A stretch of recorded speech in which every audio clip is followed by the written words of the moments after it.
Hello and welcome. Thank you for tuning in. My name is Lauren and I'm going to walk us through a fitness class where we're focusing on abs, a little bit of lower body, a little bit of upper body, but mostly abs. First half or so, we're going to be standing and then we'll come down to the mat, and you don't need anything. Nothing that we do requires any equipment. So we will just get started. So let's start marching. And if you watched my other fitness video, you'll see that the timer was kind of running consistently. Today I'm wearing my watch. I'll be able to start and set the timer, let you know when you've got 15 seconds left, because we'll be doing everything for about a minute, 15 seconds. So I've got the timer set. It's gonna come from my watch. It might sound a little faint on camera, but I will let you know when we're moving from one exercise to the next. If you can hear the timer, it's 3 short beeps. That's like a countdown. And then the long beep is when we switch from one exercise to the next. And because I'm focused on the timer and recording, I'm not playing music. So working out without music can be a little tough, so you might want to play your own music, put something on really quick, just something upbeat that gets you motivated. Okay, but here we're going to start just marching, lifting up through the crown of the head and through the chest, but relaxing the shoulders, even though you're pumping the arms. We want to get everything moving and warmed up, blood pumping. Your breath, as we're moving, your breath might start to get a little labored. Your heart rate might elevate. That's okay. That's what we want here, especially in these first few moments. So pumping the arms, getting the feet up. Let's stay for 4, 3, excuse me, 2, 1, and then come to a high knee march. So get your knees up as high as they'll go, really lifting the knees up and feet away from the floor. Pumping the arms, still lifting up through the chest and through the crown of the head. The longer you're here, the more you're going to be tempted to slouch. So make sure you are standing upright. Okay, and then we're going to add on to this movement by adding a rotation. So twisting in your spine, almost like you're reaching your elbow across your body for your opposite knee. They won't touch. They won't really even come all that close. But we want to just get the torso into the movement of rotation to get everything there warmed up. So let's stay for 4, 3, 2, 1, come to a hamstring curl. So keep the knees low, bend the knees, get the heels up to the backs of the thighs. We want to open through the quads, work through the hamstrings. So get the heels up, all the way up, like you're kicking the back of your thigh. You keep your chest upright, remember no slouching, and then pump the arms out in opposite directions. So again, some of the exercises that we'll do will be for the upper body. We're gonna do some things for shoulders, triceps, chest. So we need to get all these spaces working and warmed up. So keep getting the heels up, letting the arms come out wide, and keep taking deep breaths. We'll stay for 4, 3, 2, 1, let's come to squats. So lower and lift, lower, lift. And we're gonna stay here for a little bit. So make sure that the weight of your body is back in your heels. You can wiggle your toes. And your feet are hip distance apart, which is about 1.5 fists, if not 2 fists distance. And so are your knees. So make sure that your knees don't knock in toward each other or splay out wide. Knees are hip distance, just like the feet are. You're lifted through your chest. You should not feel this in your back at all. You want to feel this in your quads, the tops of your thighs, and your glutes, your backside. So you've got to squeeze as you lift. Let's do 4 more, 3 more, 2, last one. Now we're going to come to a boxer shuffle. So now you're going to stand up tall, and I want you to be light on your feet. And here's where I want your heart rate really to come up. So you might just come back to a faster march. That's perfectly fine. Or more again like a boxer shuffle, light on your feet. So it's almost like you're running in place, but with this sort of side to side movement. So light on your toes, light on the ball mounts of the feet, heels stay lifted throughout the movement. You can pump your arms or keep them still, but stand up tall, relax your shoulders, and keep taking deep breaths. So here again is where we want the heart rate really to come up. Breath will start to be labored, blood pumping, you might already be sweating. That's what we want in the first few minutes of the workout. After this, your breath will not be this labored. Your heart rate will most likely not be this elevated. That's okay. Later, we're going to look for slow, controlled movements. Here, I want something a little quicker, a little faster, getting, again, the heart rate up. Let's stay for 4, 3, 2, 1, and come back to a march. Keep marching. Okay. And so let's move through the shoulders. So swing the arms out to the sides, as far back as they can go and as far forward as they can go. Cross the right over the left, left over the right. Really make this movement large, but fairly passive. You're just sort of letting the arms swing, letting the arms come all the way forward, all the way back. Make sure you're not moving your torso forward and back, just the arms. All right, let's do 4, 3, 2, 1. Okay. All right, so here's when we'll start with our exercises. Again, I'll set the timer on my watch and I'll make sure that I'm counting down. So first exercise, we're gonna start. All right, so we're gonna do a variation of a wall sit. If you wanna use the wall, you're welcome to. It would look something like this, and you're welcome to use the wall, but if you don't have a wall close by, feet hip distance, toes forward, you're just gonna lower and hold it here. So whether you're sitting up against a wall or sort of floating in the middle of the room, either way, feet are hip distance apart. Your toes point forward. Your feet look like the number 11. We often want to stand with our feet like the letter V, but toes forward here. Make sure your knees are also hip distance. You're dropping your seat towards the floor and back away from you, like you're sitting in an invisible chair. So you want to make sure that you're not forward, that you're drawing everything back. So if you were able to see your side profile, which you most likely cannot, but in the future, if you're in a room that has mirrors, we want the knees to make sure they're behind the toes. So this is putting a lot of stress on the knees. We want to drop back and down. Quads working, glutes working. You should not feel this in your knees. You should not feel this in your calves. You also should not feel this in your back. A lot of times when we're here, people sway their back. So make sure your spine is in neutral. 3, 2, 1. Okay.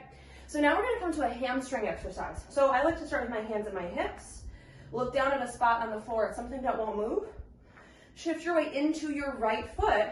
Keep your eyes on that fixed spot. Allow the left leg to lift and hover off the ground. And then you'll tip forward. Imagine your body like a seesaw. From the crown of your head to your left heel is a straight line. You're going to come about to parallel, for my yogis, to about a warrior 3, and then come back upright. Left foot never touches the ground. And then you'll lower back down.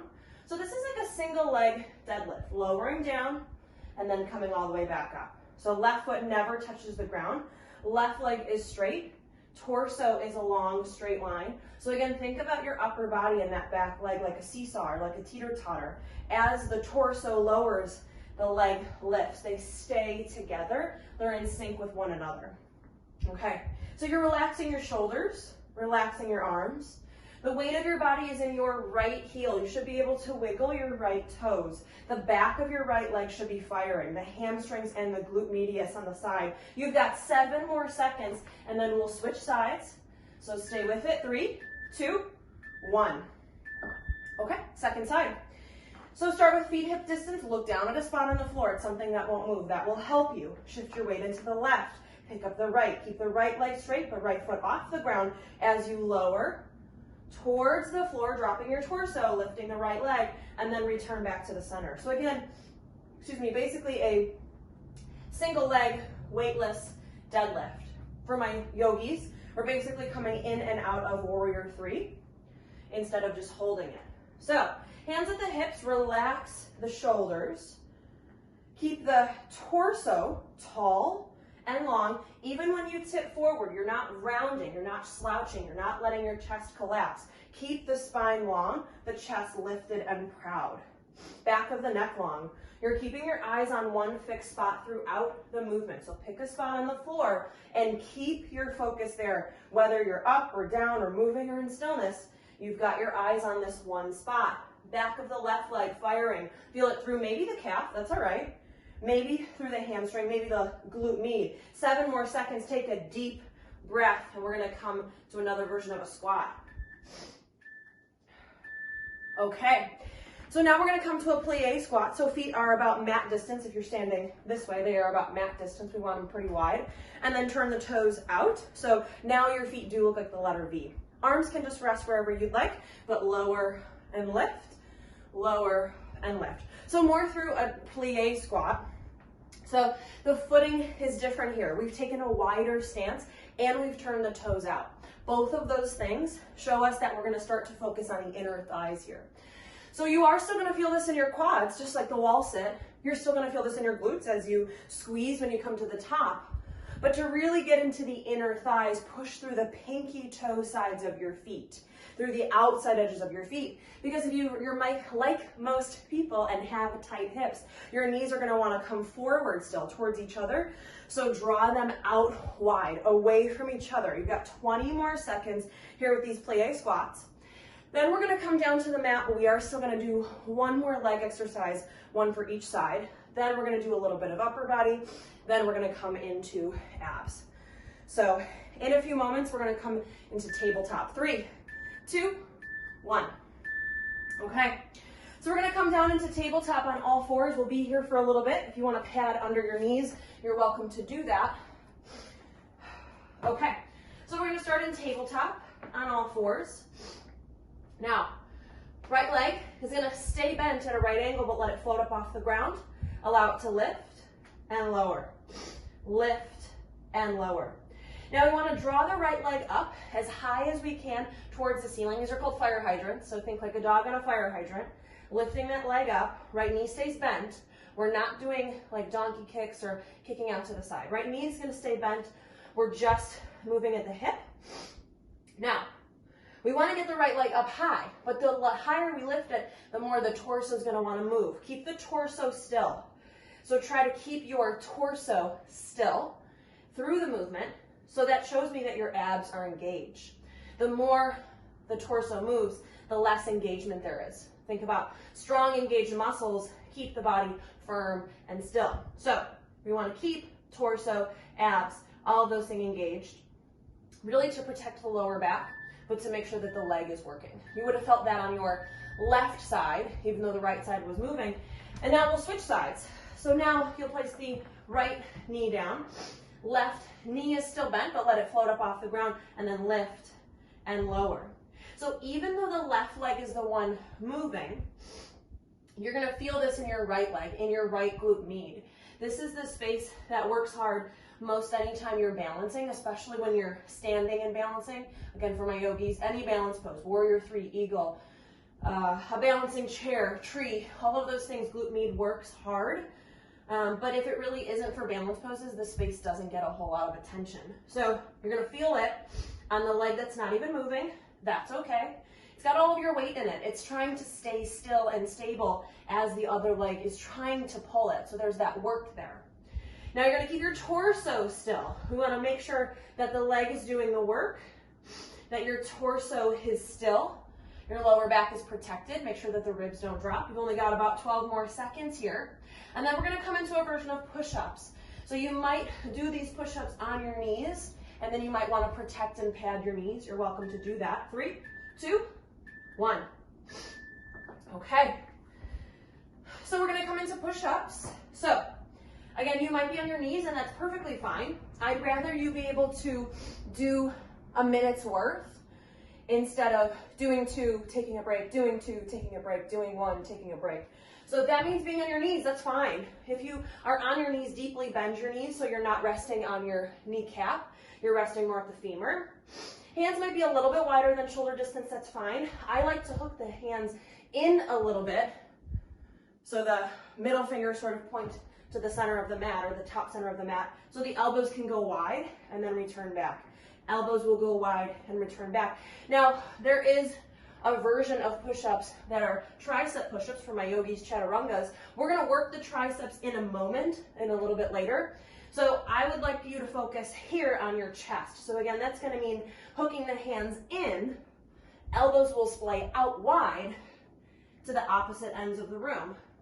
Keep your back flat. Make sure the ribs don't sag. You've only got 10 more seconds, so just a few more here with these more traditional push-ups. Then we're going to come to rhomboid push-ups.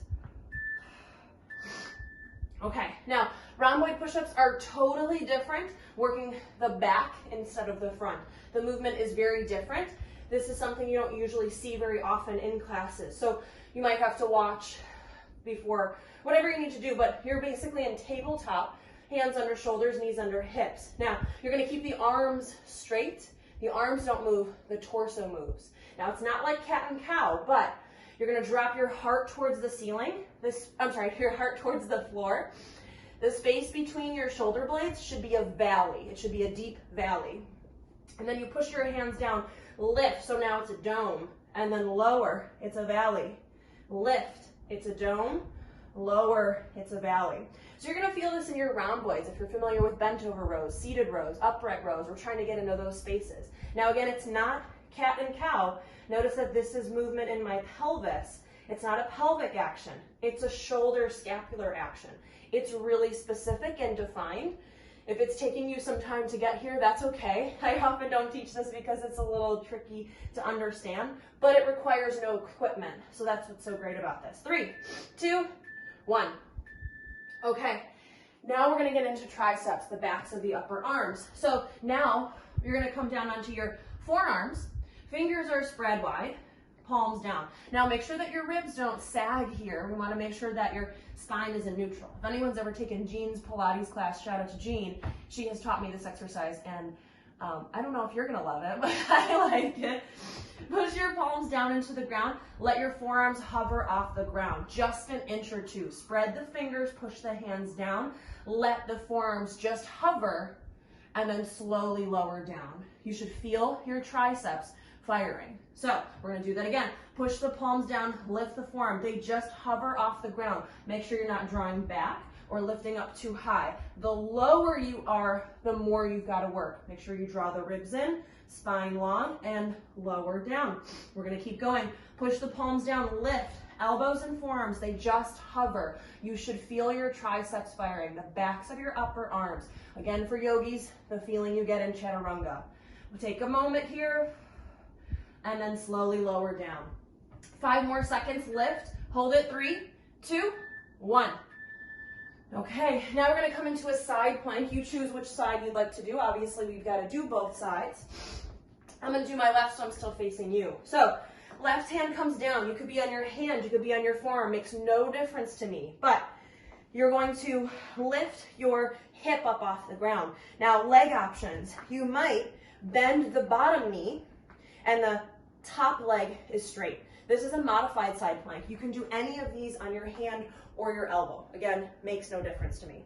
So you could be here with your legs. You could do the opposite. The top leg could stamp flat on the ground. It's got to be flat on the ground. And then the bottom leg lengthens.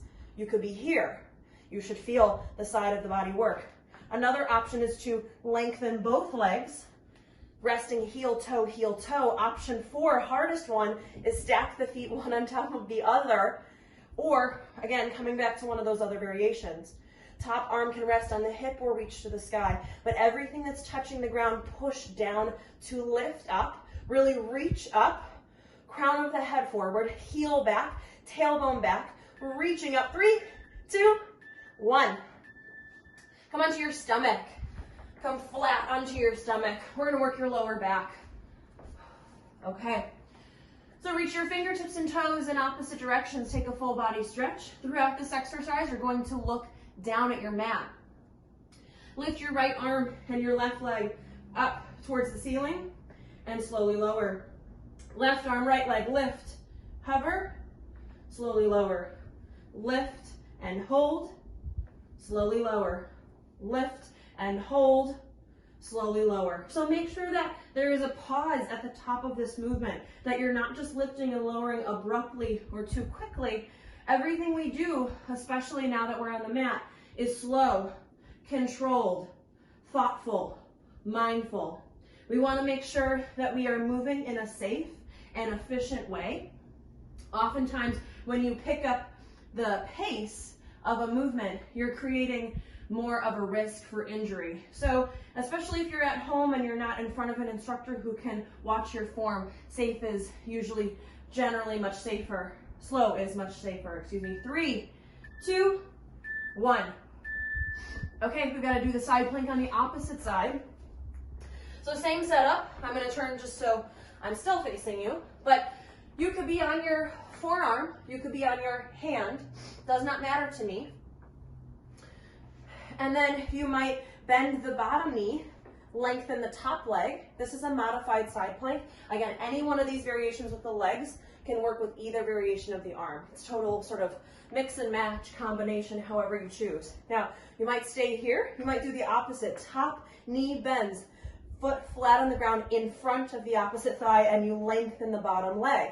You'll feel the side of the body work, or lengthen both legs heel toe, or lengthen both legs foot stacked on top of the other. But you're going to push down into the ground to lift at the very least your hip up off the ground. So the knee might be on the ground, foot might be on the ground, but the hip is off the ground.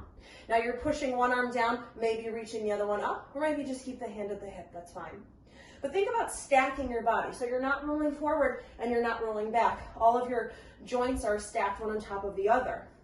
And you're going to keep pushing down into the ground. 3, 2, 1.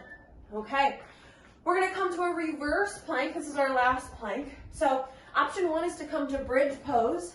Knees bent, feet flat, lift your hips and squeeze here. Or a true reverse plank. So knees bent, feet flat, toes forward. Hands behind you. Middle fingers point forward towards the rest of your body. Look at your belly button. Inhale, push down. Exhale, lift up. So you're lifting your hips off the ground. They might not come up very high. That's okay. Flexibility really has a strong, is a strong determinant of your movements here. So maybe they lift high, maybe they don't. But you can look towards your belly button or the ceiling. You should not feel this in your neck. I want you to feel this in the backs of your thighs, your glutes, squeeze your glutes, lift your hips, contract your lower back, lift your chest, squeeze your rhomboids. We did those rhomboid push-ups, and those again take some finesse and lots of sort of practice to figure out that movement because it's so specific. But here we're working that space again. So push the hands down, lift the chest, squeeze your upper back. Again, look wherever is comfortable in your neck, but the back side should be working. 3, 2, 1. Okay, now we're going to come down onto our backs. Here's where we're going to do more abs. We got a few ab exercises here. So you're going to come down onto your back, lift your feet up towards the ceiling, lengthen your arms. You're going to keep your legs still. Feet together, legs long, legs will stay still. But try to touch your toes, reach your fingertips up, and slowly lower down. Lift up, reach for your toes, slowly lower down. If this bothers your back, you can put your feet on the ground and just reach up towards the ceiling. If this bothers your neck, you can bring your hands behind you and let your head feel heavy in your hands. But I want you to do basically a variation of a crunch, but I like having this sort of tactile feedback of the toes. Now again, you might touch your toes. You might not come anywhere near your toes. This has a lot to do with flexibility again, so whether you can touch your toes really doesn't show me your abdominal strength, or a lot of people say, oh, well, I've got, a belly here. That doesn't matter. It's more about flexibility, and that's okay. Also, oftentimes, people can touch their feet because they bring their feet towards them, and I want you to keep your legs still. So imagine that your heels are resting against a wall. Okay, now we're going to do the opposite. Arms are going to come alongside the body, palms down. Legs are going to stay long and up towards the ceiling, and we're going to reverse the movement. Instead of lifting the upper body, keeping the legs still, keep the upper body still. Lift the legs. Lift the hips up like you're trying to put footprints on the ceiling. Now you're lifting your legs, keeping stillness through the upper body. So can you relax your shoulders? Can you relax your arms? If your hands are pushing into the floor, that's not bad. It just means your arms are starting to take on some of the work that we really want your abs to do. So can you release and relax through your hands and arms? Okay, now try to really reach your feet up towards the ceiling overhead, not towards the wall behind you, not towards your face. Keep the feet up over the hips, straight up overhead. Again, like you're stamping footprints on the ceiling. Lift the hips up. Even if it's a small movement, stay with it for 15 more seconds. Okay, so lifting up, it might be a small movement, that's okay. Feel the work in the center of your abs. Notice this feeling, because we're going to get into a different feeling in a moment. Stay with it for 3, 2, 1. Okay, we've got just 2 more exercises, and then we're done. So knees bent, feet flat. Arms can come across your chest, like the letter X, or come behind your head. Doesn't matter to me, whatever your neck likes better, because your neck should not be stressed out through this exercise. Now, you're going to inhale, lift, look at your belly button, push your ribs down, push your lower back into the floor. Now exhale, turn and twist, look over at your hip. Inhale to the center, look at your belly button. Exhale, look over at your hip. Inhale the belly button. Exhale the hip. Inhale belly button. Exhale hip. Now we're going to keep moving just like that, but you've got to keep it up at the pace of your breath.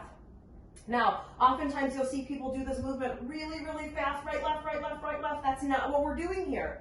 Because again, the faster you move, one, you're more likely to rely on momentum and inertia and gravity, which means you are not getting stronger. Also, the faster you move, the more likely you are to create an injury. So slow and controlled, again, especially when you're by yourself and you're unsure of what you're doing, or you just want to play it safe, but still work hard, that's very possible, just moving slower. Okay, last one. Notice that you felt that in your upper abs. Now we're going to come to lower abs. Arms come underneath you, palms down like you're sitting on the backs of your hands. Feet come up overhead, legs stay long, ribs down. Ribs have to stay down towards the floor. Right leg, let it lower, hover over the floor, push the ribs down, and then bring it back up. Left leg, let it lower, hover over the floor, push the ribs down, bring it back up. Right leg, hover, ribs down, lift it up.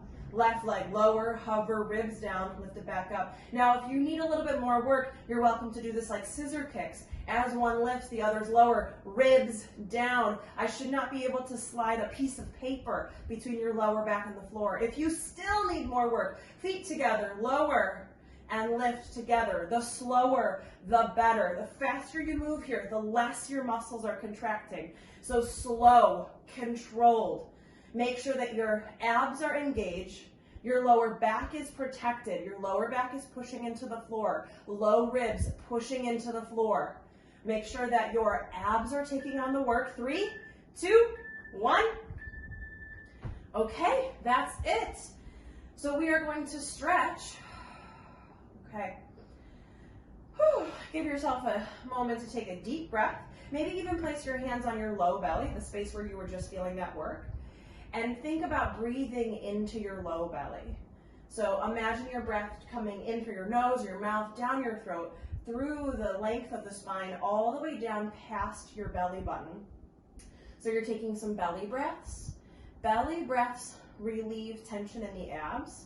And so if your abs are really tight and still clenching and contracting, a belly breath makes them stretch and soften. So belly breaths after an ab workout is a good idea. So let's take like 2 or 3.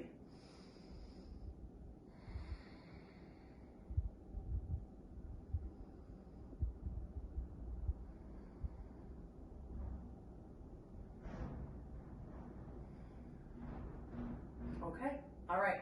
Now let's start with the arms outstretched in opposite directions and scoot your hips 2 to 3 inches over to the right. Let your legs fall all the way over to the left. Now, if you want to take a different leg variation, you're welcome to. Like what I'm going to do is straighten my right leg. So the bottom of my foot, my right foot is facing over to the left. So it's like my right leg and my spine are making a right angle. They're perpendicular to each other. My right toes are actually pretty close to my left fingers. But you don't have to take that variation. If it's comfortable in your neck, you might turn your neck to look over your right shoulder. And let's take 3 breaths here.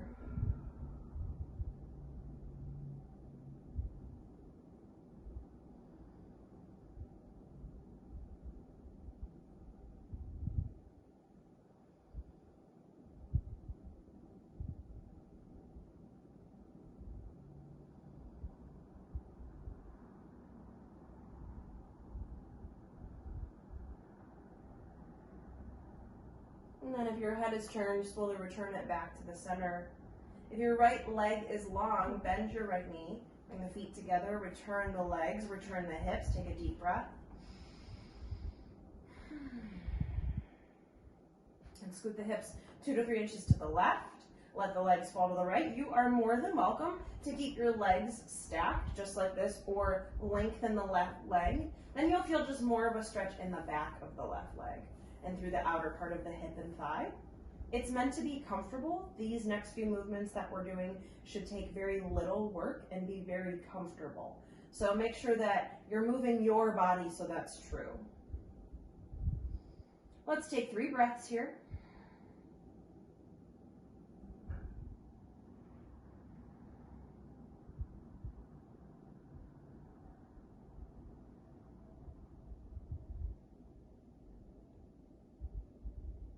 And if your head is turned, slowly return it.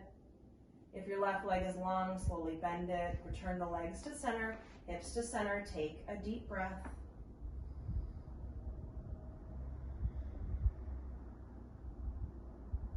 Inhale. Exhale, hug your knees into your chest. Maybe massage your lower back by swaying side to side. Maybe take a happy baby if that feels good in your hips. Give yourself a breath.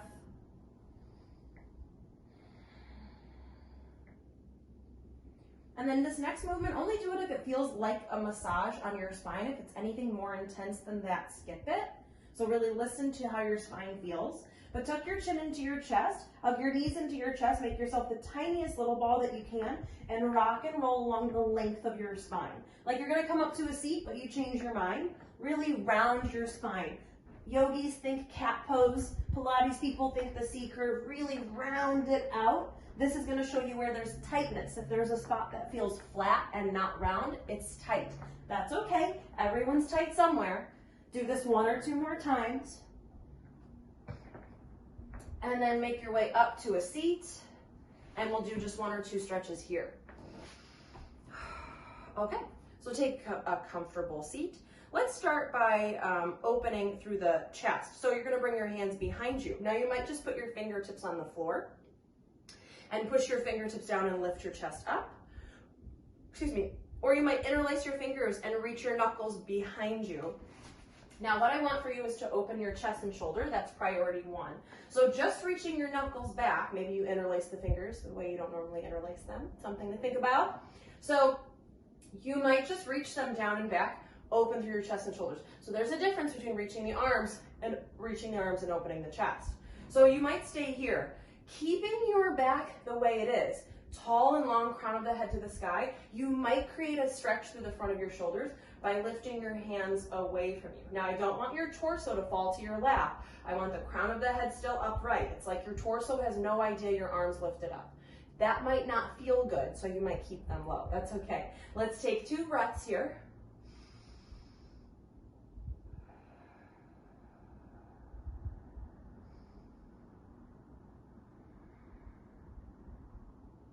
And then slowly release.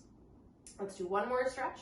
So now bring your arms out in front of you, like you're wrapping your arms around a really big beach ball. Now there's, again, a difference between just having your arms here and letting them sort of hang, like they're floating. But we want this to actually be a active stretch. So fingertips are sort of come together. You might even interlace the fingers. Think about drawing your knuckles forward, your chest and spine back, and your elbows out wide. You should feel like you're being pulled in 4 opposite directions. It's like you're wrapping your arms around a really, really big beach ball, and then you do add a little bit of that C curve, cat pose, spinal flexion. I want you to think about really drawing your shoulder blades away from each other. So create space between the shoulder blades. Let's take 2 breaths here.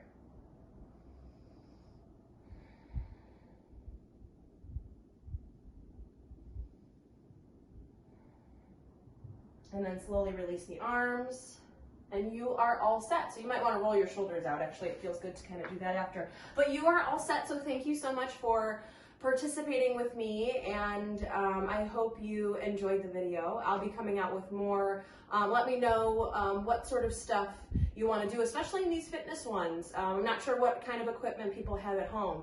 Do you have bands with the handles, bands like that are loops? Everyone's done physical therapy. Everyone's usually got some of those. You have weights. You have what have you got, and what do you want to work out with at home? We've got lots of time to do this kind of stuff. So let me know. Have a wonderful day, and thank you so much. Bye.